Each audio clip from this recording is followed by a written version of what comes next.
Il y a une sensation que tu connais. Tu sors d'une conversation, d'un repas, d'un moment passé avec quelqu'un qui n'a rien dit de mal, rien d'ouvertement hostile, rien que tu pourrais montrer à un tiers en disant « Voilà, là, c'est la preuve ». Et pourtant, quelque chose ne va pas. Tu es vidé, pas fatigué comme après un effort, vidé comme après une perte, un poids léger, diffus, impossible à localiser. Tu te dis que c'est toi, que tu analyses trop, que tu es trop sensible, que cette personne est agréable, qu'elle t'apprécie, qu'elle n'a aucune raison de te vouloir du mal. Ce que tu ressens n'est pas faux, c'est incomplet. Tu captes un signal, mais personne ne t'a jamais appris à le décoder.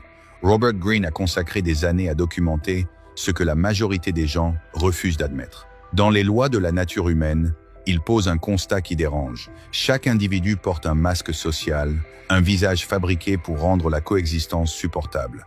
Et les personnes les plus dangereuses ne sont pas celles dont le masque est mal ajusté. Ce sont celles dont le masque est si bien construit qu'on finit par oublier qu'il existe. Ce que tu vas recevoir ici n'est pas une liste de conseils sur les relations difficiles. C'est un protocole de lecture fondé sur ce que Greene a extrait de dizaines de figures historiques, des hommes et des femmes qui ont été détruits par des proches qu'ils n'ont pas su lire à temps. Et il y a un lunaire signal, un signal que presque tout le monde interprète à l'envers, qui trahit une personne toxique bien avant qu'elle ait besoin de retirer son masque. Premier signal qu'une personne dissimule de l'hostilité derrière de la bienveillance, c'est le compliment qui diminue. Greene a consacré une partie entière de ses recherches à l'envie, l'émotion la plus répandue et la plus dissimulée de toutes les émotions humaines. Et l'une des figures qu'il utilise pour illustrer ce mécanisme est Antonio Salieri face à Wolfgang Amadeus Mozart à Vienne dans les années 1780. Salieri n'a jamais insulté Mozart en public. Il ne l'a jamais attaqué de front. Il a fait quelque chose de beaucoup plus efficace. Il l'a complimenté constamment. Mais chaque compliment était construit de façon à réduire la portée réelle du talent de Mozart. Un éloge qui ramène toujours à une limitation. Une admiration qui isole un détail pour mieux ignorer l'ensemble. Greene note que c'est exactement ce que les personnes envieuses font sans le décider, parce que l'envie pure est socialement inadmissible. Elle doit se déguiser. Et son déguisement le plus fréquent, c'est l'admiration assortie d'une réserve invisible. Observe quelque chose dans ta propre vie. Il y a peu être quelqu'un qui te complimente régulièrement, qui souligne tes succès avec un sourire, mais dont les compliments te laissent, à chaque fois, avec un résidu léger d'insuffisance. Tu ne pourrais pas le formuler. Il n'y a rien de mesurable, et c'est précisément le marqueur. Parce que si l'admiration était entière, elle ne laisserait aucune trace d'amertume. Salieri ne détestait pas Mozart ouvertement. Il l'admirait suffisamment pour que cette admiration serve de couverture parfaite à une envie qui le rongeait. Et c'est cette coexistence de l'admiration et de l'hostilité dans la même personne que la plupart des gens ne savent pas reconnaître. Parce qu'on leur a appris que quelqu'un qui te complimente te veut du bien. On ne leur a jamais dit que le compliment peut être l'arme de celui qui te veut du mal. Ce que ton corps enregistre dans ces moments relève d'un mécanisme que les neurosciences et la philosophie ont identifié indépendamment à des siècles d'écart. Paul Ekman, qui a étudié les expressions faciales humaines pendant plus de 40 ans à partir des années 1960, a démontré que les micro-expressions, ces contractions musculaires involontaires qui durent 1 sur 25e de seconde, trahissent les émotions réelles qu'une personne cherche à masquer. L'envie, le mépris, la satisfaction devant l'échec de l'autre. Le visage les exprime avant que le cerveau n'ait le temps de les censurer. Tu n'as pas besoin d'être formé pour les lire consciemment. Ton système nerveux les capte sans te demander la permission.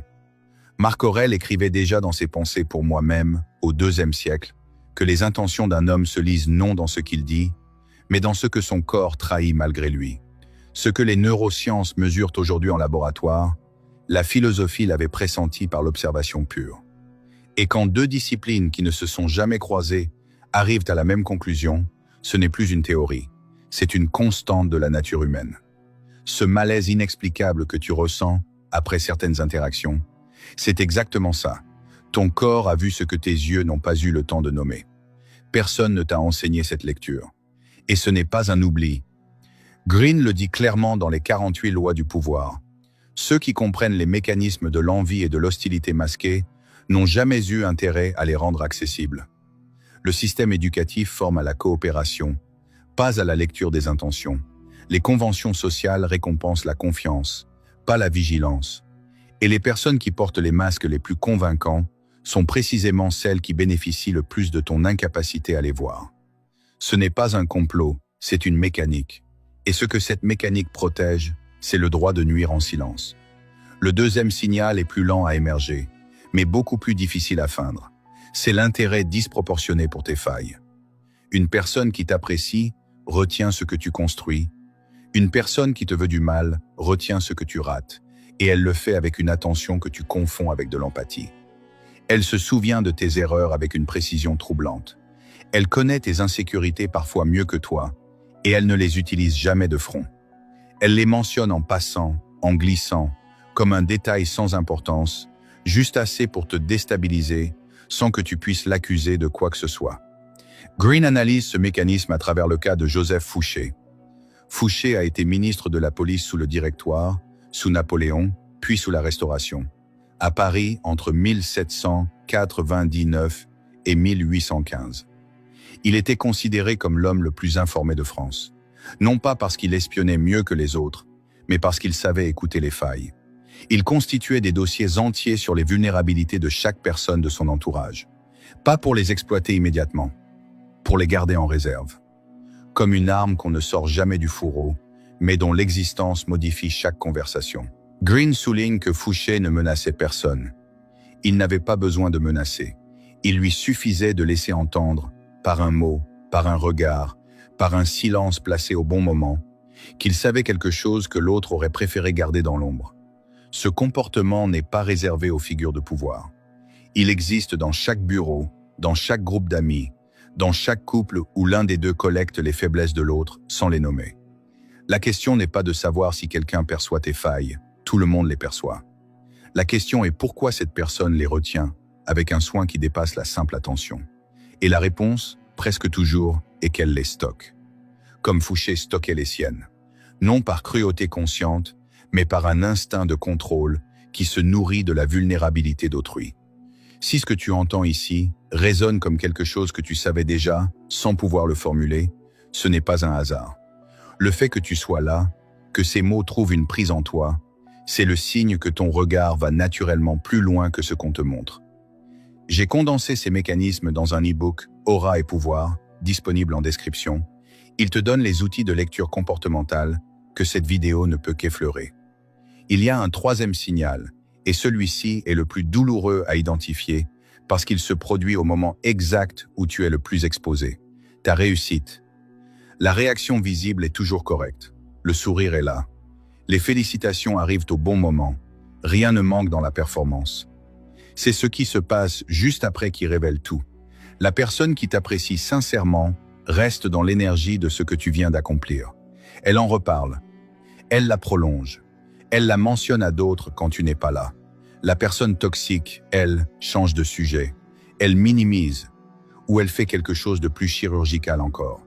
Elle ramène la conversation vers elle-même, vers ses propres accomplissements, comme si ta réussite avait créé en elle un déséquilibre qu'elle doit combler sur le champ. Green revient à Salieri pour illustrer cette mécanique avec une précision presque clinique. Quand Mozart recevait un accueil triomphal à Vienne, Salieri ne critiquait pas l'œuvre. Il ne disait rien de négatif, ce serait trop visible, trop attaquable. Il relativisait, il mentionnait d'autres compositeurs. Il contextualisait pour ramener l'exceptionnel au rang de l'ordinaire. Et personne autour ne percevait ce qui se jouait, sauf ceux qui avaient appris à regarder la direction de l'énergie plutôt que le contenu des mots. L'ami sincère amplifie ta lumière. La personne envieuse la dilue. Et la différence entre les deux n'est jamais dans ce qu'ils disent. Elle est dans ce qui reste dans l'air. Comment cette personne parle de ceux qui ne sont plus dans sa vie. Pas ce qu'elle dit, comment elle le dit. Le ton, l'énergie, la rapidité avec laquelle elle écarte le sujet ou, au contraire, s'y attarde avec une satisfaction à peine masquée.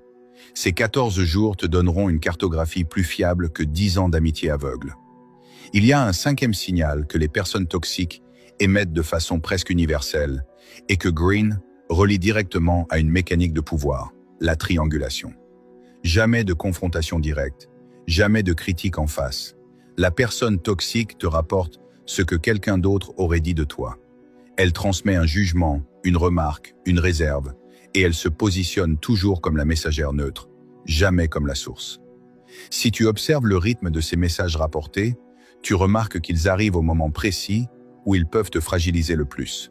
Après une réussite, pendant une période de doute, juste avant une décision importante. Fouché pratiquait cela avec une rigueur méthodique que Green documente en détail. Il ne confrontait jamais directement ceux qu'il voulait affaiblir. Il semait des informations à travers des relais, des proches de confiance, qui transmettaient sans savoir qu'ils servaient de véhicule. L'information arrivait toujours habillée de neutralité, et c'est cette apparence qui la rendait impossible à contester. Parce qu'on ne se méfie pas d'un messager. On se méfie d'un accusateur. La triangulation transforme l'attaque en information et l'agresseur en témoin innocent. Dans ta vie, la personne qui te dit le plus souvent « je te dis ça pour toi » et peut être celle qui fait le plus de dégâts, précisément parce que tu ne la soupçonnes pas. Tout ce qui précède concerne les signaux que tu peux apprendre à lire avant que l'attachement ne s'installe. Avant que la relation devienne un investissement que tu hésites à quitter parce que tu y as mis trop de toi-même.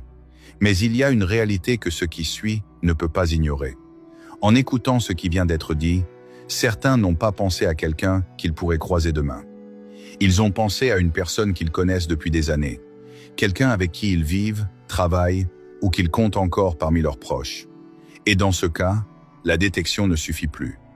La question devient, comment exister à côté de quelqu'un dont tu sais maintenant qu'il porte un masque que tu ne peux plus ignorer, quelque part, sans te l'autoriser?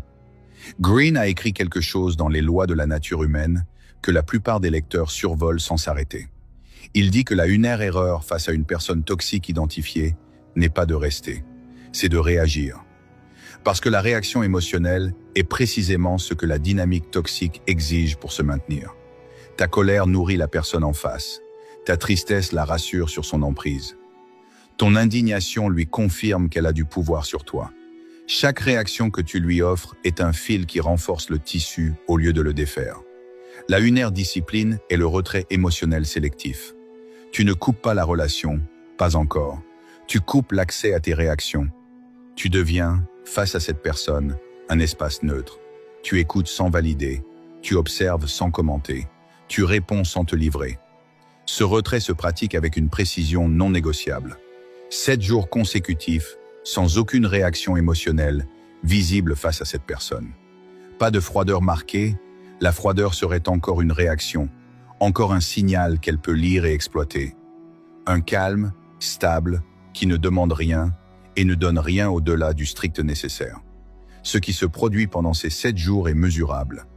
Karin Roelofs, professeure en neurosciences à l'université Radboud aux Pays-Bas, a publié en 2010 des travaux démontrant que les individus qui adoptent un comportement d'observation neutre face à une menace sociale perçue réduisent significativement l'activation de leur point amygdale, la structure cérébrale qui gouverne les réactions de peur et de colère. Le retrait émotionnel n'est pas seulement une stratégie relationnelle, c'est une reconfiguration neurologique. Tu réapprends à ton cerveau que cette personne n'est pas un danger, non pas parce qu'elle a changé, mais parce que tu lui as retiré la capacité de déclencher une réponse en toi. La deuxième discipline est la réduction progressive de la dépendance. Toute relation toxique repose sur un échange invisible que les deux parties maintiennent sans jamais le formuler. Tu apportes quelque chose à cette personne, de l'attention, de la validation, un public, une utilité, et elle t'apporte en retour une forme de familiarité, de routine, parfois de sécurité apparente. Pour défaire ce lien, tu dois d'abord identifier ce que tu donnes réellement, pas ce que tu crois donner, ce que tu donnes. Ensuite, réduire cet apport de 20% par semaine pendant 5 semaines consécutives, pas brutalement, pas de manière visible, avec la précision de quelqu'un qui retire un fil d'un tissu sans défaire la surface. Ce qui se passe au cours de ces 5 semaines te dira tout ce que tu as besoin de savoir. Si la personne s'adapte sans escalade, la relation avait peut-être un avenir sous une autre forme. Si elle réagit avec hostilité, avec des reproches, avec une tentative de te ramener à ta position antérieure, tu as la confirmation définitive de ce que tu soupçonnais. Tu n'étais pas dans une relation, tu occupais un rôle. Et la différence entre les deux, c'est que la relation s'adapte quand tu changes, tandis que le rôle exige que tu restes le même. César n'a jamais vu venir Brutus. Green analyse les mois qui ont précédé les Ides de Mars, à Rome, en 44 avant notre ère, avec une minutie qui rend le déni de César difficile à lire sans un certain malaise. Les signaux étaient là. Brutus avait changé. Ses silences en présence de César s'étaient allongés. Sa présence dans certaines réunions ne correspondait plus à ses intérêts habituels. Des proches de César l'avaient averti, et César avait écarté chaque avertissement, un par un, parce que voir Brutus tel qu'il était signifiait admettre que toute la relation reposait sur quelque chose qui n'existait pas. Ferme les yeux un instant. Pense à une personne de ton entourage actuel ou récent, quelqu'un dont la présence te laisse ce résidu que la unaire partie de cette vidéo a décrit. Ne choisis pas.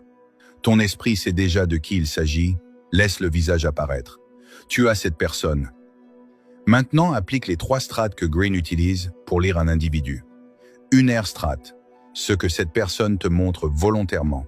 Son sourire, sa disponibilité, ses mots agréables. Ce qu'elle met en avant quand elle sait que tu regardes. Deuxième strate, ce qu'elle fait quand elle pense ne pas être observée. Comment elle parle de toi quand tu n'es pas dans la pièce. Comment son visage réagit à ta réussite quand elle croit que tu ne la vois pas. Ce qu'elle fait de tes confidences dans les espaces où tu n'es pas. Troisième strate, et c'est celle qui tranche, son historique. Les personnes qui étaient à ta place avant toi. Ce qu'elles sont devenues, comment cette relation s'est terminée pour elles. Si tu ne connais pas ces réponses, c'est le signal le plus important de tous. Parce qu'une personne qui n'a rien à cacher te laisse voir toutes les strates sans effort. Celle qui contrôle ce que tu vois et celle qui sait que la vérité complète te ferait partir. Ce que tu ressens maintenant, que ce soit un soulagement de comprendre, une tension dans le ventre ou une résistance à admettre ce que tu vois, c'est exactement ce que les proches de César décrivaient dans les semaines qui précédaient les Ides de Mars. Le corps pressant, le mental rationalise. Et entre les deux, il y a un espace que la plupart des gens remplissent avec du déni plutôt qu'avec de la lucidité. La troisième discipline est la plus difficile, parce qu'elle demande d'agir sur toi, mime, et non sur l'autre. C'est reconnaître le moment exact où gérer une relation toxique devient un piège en soi. Il existe un seuil au-delà duquel la gestion n'est plus une stratégie. C'est une captivité déguisée en maîtrise. Tu crois contrôler la situation parce que tu vois clair, mais voir clair dans une prison n'est pas en être sorti. Green le formule dans les 48 lois du pouvoir avec une brutalité nécessaire.